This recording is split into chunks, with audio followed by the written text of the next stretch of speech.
Salut à tous, c'est Ryochin. La saison de Ligue 1 vient de se terminer, le mercato va débuter et Hugo Lloris a annoncé à Nice matin qu'il cherchait un nouveau challenge. Il ne m'en fallait pas plus pour faire une première vidéo sur le club de cœur, le GC Nice. Tout d'abord, intéressons-nous à la question du départ d'Hugo Lloris.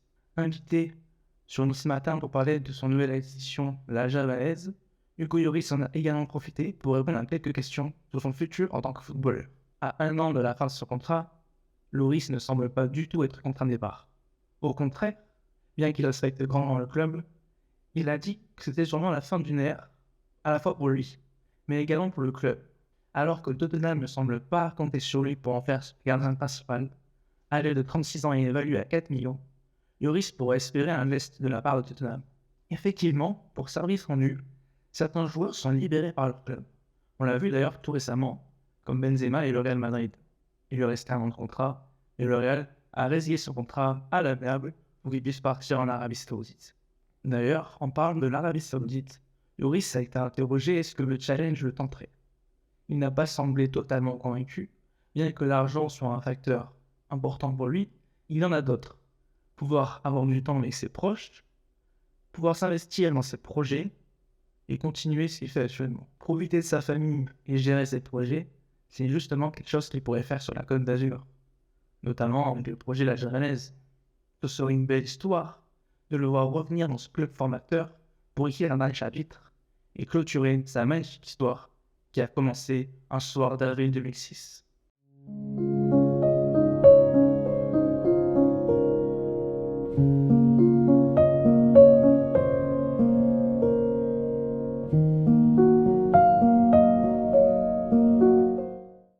Cependant, bien que Lloris ne semblait absolument pas contre un retour, il a voulu absolument notifier son respect pour le deux gardiens en place actuellement à Nice.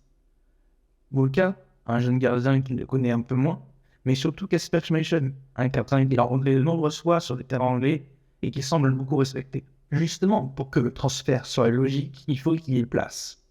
Et actuellement, il y a deux gardiens, Vulka et Kasper. Tout d'abord, parlons du jeune Vulka. Lui qui a réalisé un très beau parcours en Coupe de France l'an passé et qui a été partisan de cette finale, il n'a participé qu'à 5 rencontres cette année et a très peu joué. Quelques matchs de Conference League, quelques matchs de Ligue 1, aucun de Coupe de France et c'est tout. Deux raisons à cela. Déjà, la première, c'est que Kasper Schmeichel prend beaucoup de place en club. Et la deuxième, c'est sa grosse blessure. 120 jours d'indisponibilité, une grosse blessure à l'épaule, forcément, ça éloigne des terrains. Tous ces facteurs qui l'ont empêché de jouer cette année font qu'aujourd'hui, on n'est pas sûr qu'il ait encore une place dans le projet.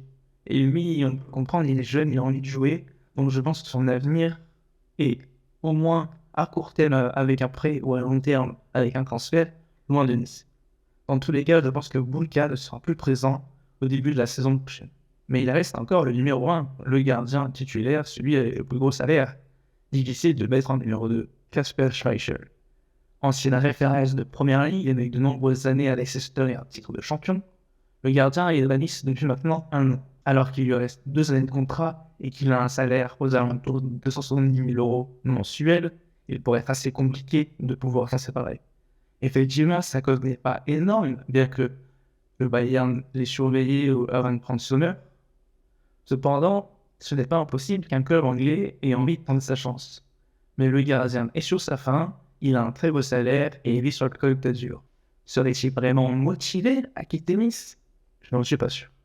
En bref, Chouchou d'Ineos, le Danois semble très loin d'être parti de la Côte d'Azur. Seule une expérience en Angleterre ou un pays exotique pourrait peut-être le convaincre de s'en aller. Mais devrait-il s'en aller, même pour Nice? Est-ce que c'est un si mauvais gardien ou est-ce que surtout, il est bien moins fort que Lloris? Nous allons voir ça. Selon moi, ces deux gardiens sont globalement assez similaires et je m'explique. Ils ont plus ou moins les mêmes qualités et les mêmes défauts. Ce sont deux gardiens très forts sur leur ligne.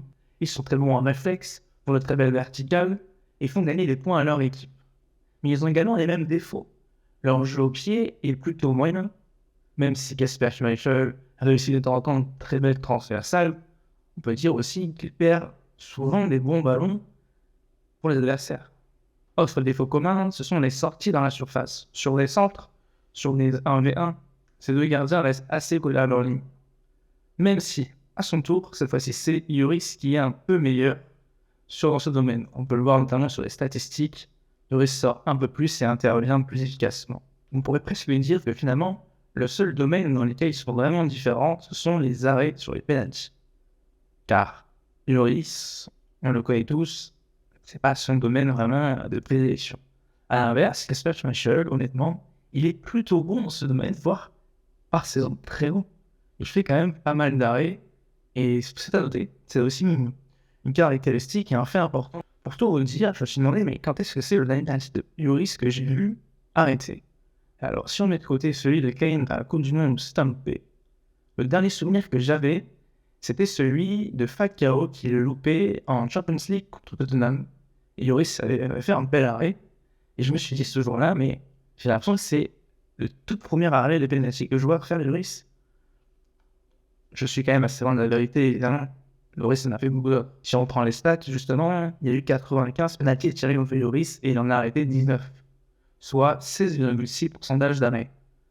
C'est pas fameux, on est d'accord, ça reste pas une qualité, mais je trouvais ça marrant. Vous d'ailleurs, est-ce qu'il y a un penalty, vous vous souvenez que Lloris s'est arrêté? Est-ce que vous avez vu un match un jour? C'est peut-être qu'il y a des gens qui n'ont jamais vu Lloris arrêter un penalty. N'hésitez pas d'ailleurs à mettre en commentaire quel penalty de Lloris est votre meilleur souvenir. Et surtout à me dire ce que la vidéo vous plaît. N'hésitez pas à vous abonner et à mettre un pouce et à partager à d'autres personnes. Ça m'aide beaucoup et je vous en remercie. Bref, revenons à notre jeu de gardien.